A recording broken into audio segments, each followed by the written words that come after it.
we are going to learn about basic proportionality theorem. उसको हम Thales theorem भी बोलते हैं, क्योंकि ये थेल्स जो मैथमेटिशियन था उसने इसको इन्वेंट किया है, इसीलिए हम इसको थेल्स थ्योरम भी बोलते हैं। जिसको हम बेसिक प्रोपोर्शनलिटी थ्योरम और शॉर्टकट में बोलते हैं हम इसको बीपीटी। शॉर्टकट में हम इसको बीपीटी बोलते हैं। तो इसका बेस है, इसका बेस क्या है? बीपीटी समझने के लिए हमें एक बात बहुत इंपॉर्टेंट है समझना, वो है एक ट्रायंगल को हम उसके करस्पॉन्डिंग बेसिस के अकॉर्डिंग हाइट कैसे ड्रॉ करते हैं, वो ज़्यादा इम्पोर्टेंट है। इसीलिए हम इसका बेस क्या है, बेस जो हम 9th में पढ़ा है, जो 9th स्टैंडर्ड में पढ़ा है, 8th स्टैंडर्ड में पढ़ा है, कंस्ट्रक्शन किया है हमने कंस्ट्रक्शन लेसन में।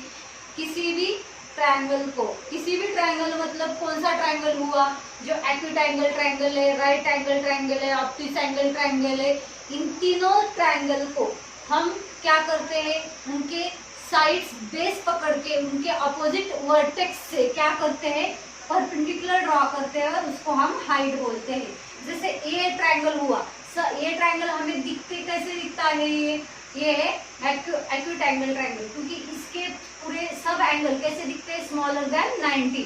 तो ये ट्रायंगल बहुत इजी है, जो हम इसको क्या कर सकते हैं, हर एक साइड को बेस कंसीडर करके उसके अपोजिट वर्टेक्स से परपेंडिकुलर ड्रॉ करके हम हाइट ड्रॉ कर सकते हैं। जैसे हमने अगर BC को बेस पकड़ा है, तो इसका अपोजिट वर्टेक्स क्या है, A है। तो A को हम वर्टेक्स पकड़ के और BC को बेस पकड़ के A से अगर हम यहाँ परपेंडिकुलर ड्रॉ करेंगे, तो हम इसको क्या बोलेंगे, AT is perpendicular to BC। इसका मतलब क्या हुआ, BC बेस है और उसकी करस्पॉन्डिंग हाइट है AT। अगर AC को क्या है, यहाँ BC is the base and उसकी करस्पॉन्डिंग हाइट है AT। अगर हम यहाँ AC को एज अ बेस लेंगे, तो उसका अपोजिट वर्टेक्स हो गया B, तो B से यहाँ परपेंडिकुलर ड्रॉ करेंगे, तो हमें यहाँ BN क्या मिलेगा, BN हाइट मिलेगी, एल्टीट्यूड मिलेगा। उसका करस्पॉन्डिंग बेस क्या होगा, AC होगा। ये क्यों इम्पोर्टेंट है, क्योंकि हम जब बीपीटी प्रॉब्लम थ्योरम सॉल्व करते हैं, उसको प्रूव करने जाते हैं, तो कुछ बच्चे इसमें कंफ्यूज होते हैं कि how this triangles are of equal height और सेम हाइट और कॉमन हाइट। मतलब वो बच्चों को समझ में नहीं आता कि ये दो ट्रायंगल है, उनका हाइट इक्वल कैसे है, उनका हाइट कॉमन कैसे है, क्योंकि उधर एक ऐसा कंसेप्ट है, वहाँ हम लिखते हैं कि ट्रायंगल्स हैविंग सेम हाइट। तो सेम हाइट कैसे आई या कॉमन हाइट कैसे आई, उसके लिए मैं आपको ये एक्सप्लेन कर रही हूँ। तो ये अगर AB, ये अगर हमने बेस लिया, तो उसके अपोजिट वर्टेक्स है C से हम क्या करेंगे, यहाँ एक परपेंडिकुलर ड्रॉ करेंगे और उसको नाम देंगे हम EM। तो यहाँ हम बोलेंगे CM is perpendicular to AB, मतलब AB is the base and its corresponding height is CM। यहाँ तक समझ में आया? ये जो है ये हमें बताता है कि हर एक साइड को बेस लेके उसके ऊपर हम क्या ड्रॉ कर सकते हैं, हाइट ड्रॉ कर सकते हैं।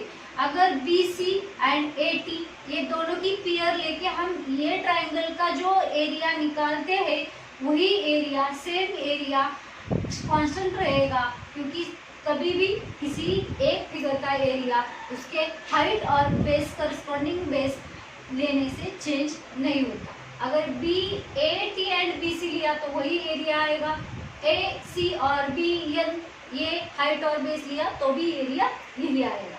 तो नेक्स्ट जो ट्रायंगल लेंगे हम, वो है अपना राइट एंगल ट्रायंगल। तो इसमें एक एंगल क्या रहेगा, 90 डिग्री रहेगा। तो इसको हम देंगे PQR। बात तो समझो, बहुत इजी बात है।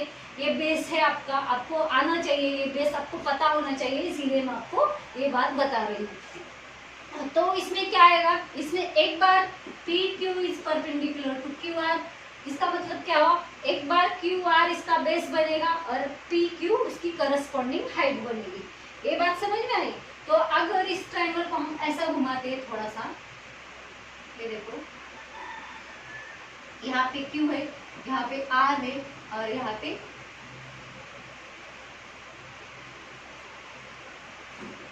यहाँ पे Q है और यहाँ पे P है और यहाँ पे R है। तो यहाँ हम क्या बोलेंगे, R Q is perpendicular to P Q, मतलब यहाँ पी क्यू क्या हुआ, बेस हुआ, और आर क्यू क्या हुआ, हाइट। अगर ये दो, एक बार ये बेस बन गया, एक बार ये बेस बन गया, अभी क्यू आर बेस बनना है तो हमें क्यू से इसको परपेंडिकुलर ड्रॉ करना पड़ेगा। तो हमने इसको यहाँ परपेंडिकुलर ड्रॉ किया, तो इसको हम नाम देंगे एक्स।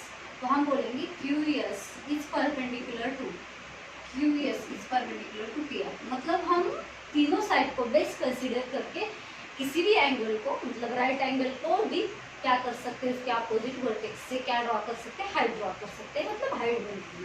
समझ में आया? ये बात बहुत सीधी सादी है, सिंपल है, लेकिन किसी अपने स्टूडेंट्स को जिनको ये डिफिकल्ट लगता है उनके लिए एक खास वीडियो में बना रही हूँ कि ये बात आपको अंडरस्टैंडिंग करने के लिए ईजी हो जाए। अगर एक और ट्राइंगल रह गया, ये हो गया एक्यूट एंगल ट्राइंगल, ये हो गया राइट एंगल ट्राइंगल, तो एक और रह गया वो है ऑब्ट्यूस एंगल ट्राइंगल, जो हमें बीपीटी में चाहिए, जिसके साथ हम बीपीटी अपना प्रूव कर सकते हैं। वो एक्यूट एंगल ट्राइंगल, सपोज मैंने यहाँ पे लिया एम, यहाँ पे लिया एन और इसको ज्वाइन किया, और यहाँ पे लिया मैंने सी, ऐसे। तो ये एंगल कैसा है, बिगर देन 90 है ना, दिखता है ना, बिगर देन 90, इसलिए ये ऑब्ट्यूस एंगल ट्राइंगल हो गया। तो हम एन से यहाँ पे ये एम सी लेके एम से क्या कर सकते हैं, यहाँ परपेंडिकुलर ड्रॉ कर सकते हैं, यहाँ परपेंडिकुलर ड्रॉ कर सकते हैं, हम यहाँ परपेंडिकुलर ड्रॉ कर सकते हैं। अगर हमने ये परपेंडिकुलर ड्रॉ किया तो हम यहाँ पे नाम देंगे N P is perpendicular to CM, NP is perpendicular to CM, मतलब यहाँ CM क्या हो गया, बेस, और NP हो गई हाइट। तो इसको हमने क्या किया, इसको बेस पकड़, तो हमें क्या पता चलता है, यहाँ पे जरा थोड़ा सा ध्यान दें तो सुनो, ये परपेंडिकुलर लगता है, ये 90 डिग्री का एंगल लगता है, ये ऐसा, ये क्या लगता है, स्मॉलर देन 90 लगता है क्या, 90 डिग्री कैसा रहता है, एग्जैक्ट ये ऐसा 90 डिग्री, ये लग रहा है परपेंडिकुलर, देखो यहाँ पे परपेंडिकुलर लग रहा है, यहाँ पे लग रहा है, यहाँ पे ये लग रहा है हमें 90 डिग्री, नहीं लग रहा है, यहाँ लिया तो भी नहीं लगेगा, यहाँ नहीं लगेगा। तो हमें इस कंडीशन में क्या करते हैं, हम ये जो लाइन है इसको ऐसा एक्सपांड करते हैं, समझ में आ रहा है, ये लाइन को एक्सपांड करते हैं, मतलब जो ये सीएम बेस है उसको हम थोड़ा एक्सपांड करते हैं। देखो ये कहाँ पे बात आती है, जब एक्यूस एंगल रहता है, उसका ये जो बेस है उसके ऊपर हम जब क्या ड्रॉ करते हैं, हाइट ड्रॉ करते हैं, तो हमें क्या करना पड़ता है, ये जो बेस है उसको एक्सपांड करना पड़ता है, यही बात आती है बीपीटी में। तो ये इसका हाइट बनेगा क्या, एन की हाइट बनेगी क्या, नहीं बनेगा, क्योंकि यहाँ पे क्या नहीं आता, यहाँ पे एल्टीट्यूड नहीं बन सकता, यहाँ पे परपेंडिकुलर नहीं बन सकता।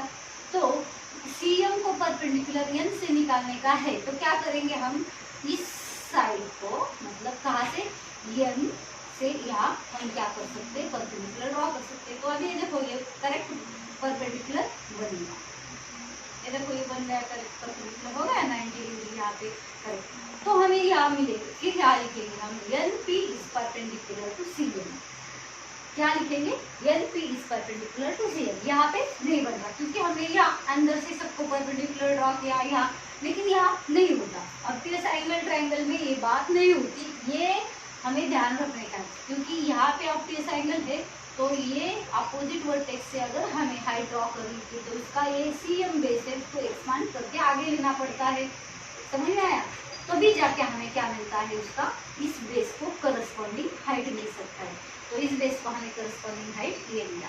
अगर ये हम पकड़ेंगे, इसको हम ये अपोजिट वर्टेक्स से इसको हम करेंगे तो यहाँ पे आएगा ये, तो यहाँ पे हमें इजी क्या मिल सकता है, एक परपेंडिकुलर मिल सकता है। सपोज हमने इसको बोला एम टी इज परपेंडिकुलर, तो देखो यहाँ परपेंडिकुलर आ गया, एग्जैक्ट राइट एंगल आ गया, M T is perpendicular to C M. यहाँ मेरे पास कॉम्पास वगैरह नहीं है, लेकिन आप अगर कॉम्पास से ड्रॉ करेंगे, कंस्ट्रक्शन की तरह करेंगे तो आपको एग्जैक्ट समझ में आएगा कि ये बात ऐसी होती है। यही हमें बीपीटी में चाहिए, बीपीटी में यही हम पढ़ेंगे कि जब यहाँ जो ऑब्ट्यूस एंगल आता है तो इसका ये ट्रायंगल मतलब कौन CM बेस पे NP हाइट आता है। देखो फिर से बता रही हूँ, MNC इस ट्राइंगल का जब हम CM बेस पकड़ेंगे तो उसकी हाइट आएगी NP, करस्पॉन्डिंग हाइट क्या आएगी NP। ये बात बहुत इंपॉर्टेंट है, समझ के ले लो, बहुत इंपॉर्टेंट है। जिसको समझ में आता है वेरी गुड, अब अच्छे हो।